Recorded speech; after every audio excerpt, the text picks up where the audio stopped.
Hi, Slater families. This is Ben Worthing over at FHU MHS, coming to you for the second video in a five-part series around student discipline and behaviors. This is focused primarily at the high school level. While a lot of our procedures are similar between middle school and high school, they are certainly adjusted to the age group.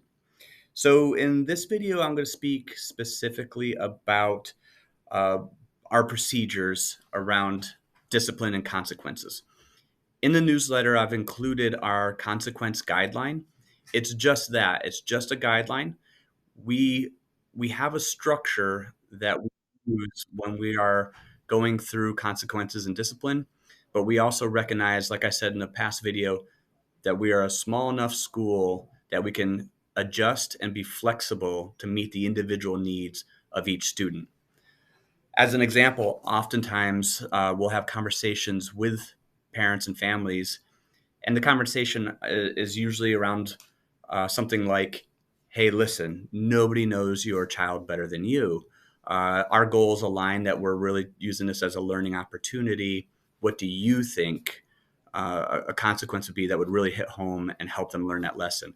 So we like that flexibility where we can have those really open conversations.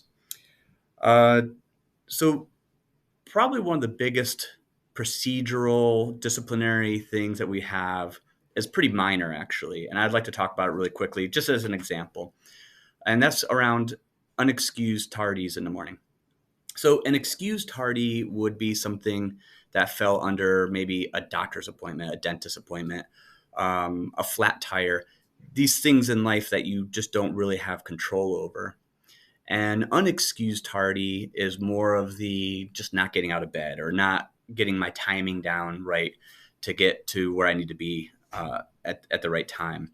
And so we look at this as a great opportunity. It's a learning ground for, like, how do you become reliable? How do you make sure you're showing up to work on time? How do you, and this is just a great age group to really start having those conversations. So what we do with three unexcused tardies is we send out it's an automatically generated email to families, and it basically just says, here are the dates, and now your student has an after school detention. If you have those and you have questions, we always want you to call us or get in touch with us. Like I said, they're automatically generated, so we don't. Oftentimes we just say, it's a detention, but you might have something where you say, I can't I can't get there to pick my kid up. I'm at work, and so we again become very flexible, and we can use lunch detentions during the school day to make up for an after school detention. Our after school detentions are 40 minutes. Our lunches are 20 minutes. So we often have them serve two lunch detentions for every after school.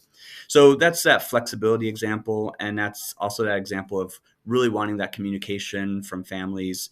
Our ultimate goal is the same as yours, that how do we take this and make it a good learning opportunity for our students? So I hope that answers a couple of questions. I know there's a lot of different scenarios that I could talk about probably for hours, but just having a general idea of how we approach some of the procedural pieces is really important. The next video is going to be on our restorative practices. So we think of student discipline and behavior as an opportunity to address these these learning opportunities, to address them with students and kind of help grow them into adulthood. But we think of these as two pieces. So you have your consequence is an important piece, but then you also have the restoring relationships. And they really have to marry together, I think, to have the biggest impact on our students. So next video, we'll talk about what we do here at FHU MHS around restorative practices. I hope this is helpful. And again, if you ever have any questions, please feel free to reach out. Thank you.